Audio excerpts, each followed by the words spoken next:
I received my blessings in cutting of the hair ceremony in Los Angeles in the 80s by the great Grand Master of Ganden, His Holiness Kechara-style himself.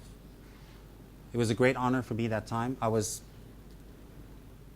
17 or 18, 19, around that age.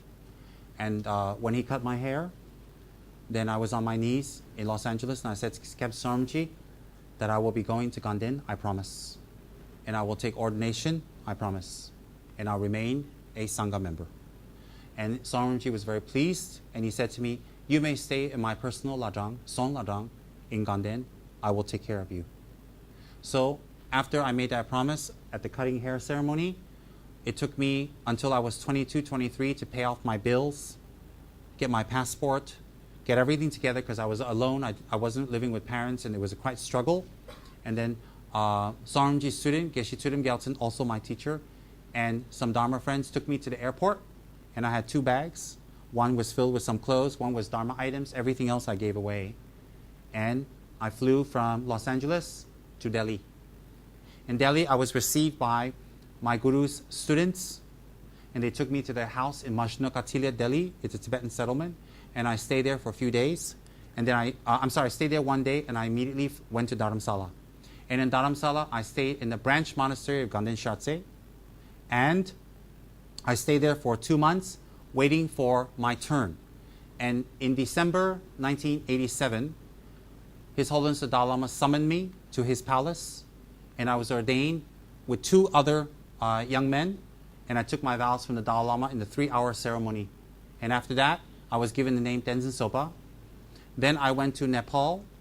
After I went to Nepal, I came down to Ganden Monastery, and I've been there ever since. That was my history. In Tibet, it's very common that lay people, after they've had their kids, the kids are grown up, and they have a few years left to their life, that they dedicate the rest of their life to doing Dharma. And it's very common for a lot of senior citizens in Tibet to take on robes, monk, nun robes. And the spouses, the husband or wife, sometimes both of them will take robes, sometimes one of them and the other one supports the other. It's a very common thing. Why? Because as Buddhists, we believe towards the end of our life, instead of eating more, sleeping more, discoing more, visiting more, buying more clothes, making more money, the last few years of our life we should dedicate toward spiritual development.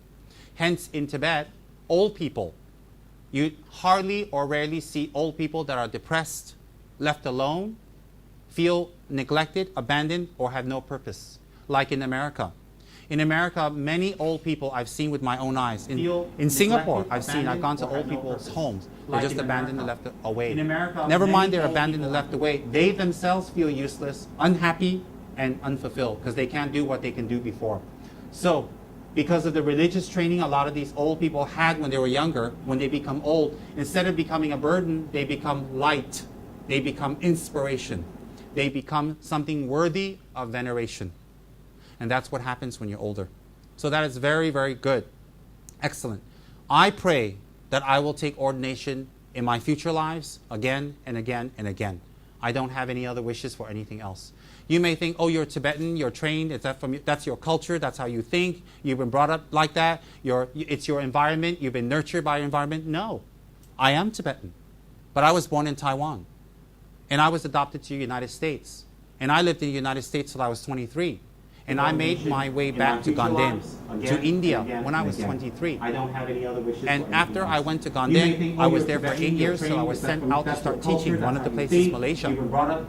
So no, I am not one of those people that has been brainwashed into doing what I'm doing. But I was born in Taiwan. You should see pictures of me before I became a monk. Underneath this yellow, fleshy flap was a gorgeous, delicious, skinny, tall, 6'2" Egyptian god. That's all right. It's over. I'm not attached. I didn't highlight and say it slowly to make you guys admire me at all. Yes, I didn't leave America because I couldn't get a date. I didn't leave America is because I had debts. I didn't leave America is because I couldn't make the rat race or make it. I had a lot of opportunities. It was fun. I went to all the clubs. I know West Hollywood, and I know West Hollywood really well, even now, memorized every street, every corner. I can do all that. And then, but inside of me, I wanted to do something more with my life. Always.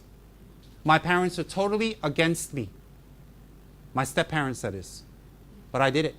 So you may think, well, of course you're going to say doing this and doing that is very good. That's your culture. You're used to it. When we think of Tibet, we think of monks, Dalai Lama, robes, mountains. Yes, you do. But that is not my upbringing. And when I was growing up, I was not allowed to go to any temples or go for training. They didn't want me to do any of this. But I said, you know what? I'm going to do what makes me happy when I'm 18. No disrespect intended. So therefore, no. This is something I always have wanted since I was very young, under 10. And I have no regrets. No regrets. If I didn't do what I did for those last 30 years, I wouldn't be here. We wouldn't have met. So therefore, today is a very auspicious day, because today is the first day where Kechara House will start on the path of having Sangha and creating Sangha in beautiful Malaysia with Malaysians. And it's the path of starting beautiful Sangha who can teach in Malaysia to everyone. You don't have to import exotic Tibetan lamas like me, like some kind of cockatoo or bird of paradise. Don't laugh, Anila. Anila is supposed to be holy and stoic. She's giggling away. You're not supposed to be happy. And just kidding.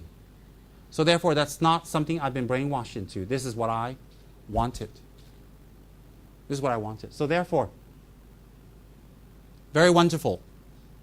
Very, very wonderful. Anila will know the rules and stipulations of what will protect her mind and protect other people's mind from today on. And I will start contacting Ganden to find out the next timing. And it'll be a very happy occasion. And I've already developed a set of robes for Anila that will be easier for her to wear, easier for her to put on. Much easier. Because Anila has some arthritis, so it'll be difficult for her to tie the belt. So I've already designed a new set of robes that look exactly like robes, but the way you put it on, the way you dress it is very different. It's going to be very convenient, very comfortable.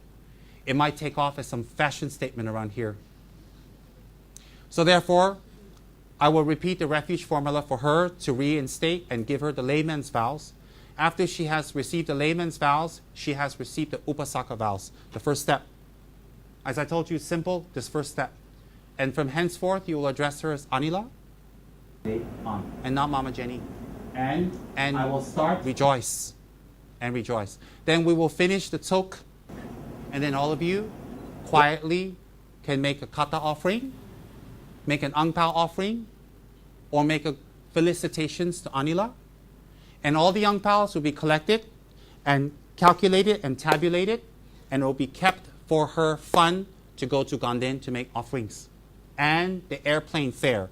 And the robes. Because we have to sew her at least 4 sets of robes. We have to sew all types of robes. We have to prepare a lot of items that Anila will need. A lot of items. So therefore, all the ang paos will be collected. Sumi will be in charge of it. And it will be used directly back for her. Anything left over after that will be used for her sustenance.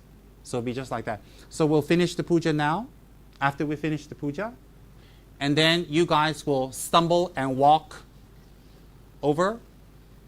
And you may make your felicitations and congratulations. You always congratulate a nun or a monk to be or a vow holder with your hands folded. You don't go up and go, mwah, mwah, mwah, mwah, congratulations. No, you don't do that. You don't do things like that. All right? Or you go, oh, congratulations, shake your hand. No, not like that. Just fold your hand. Why?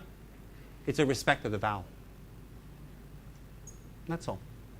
And then we'll be done. It's very, very nice. Very, very nice. Good.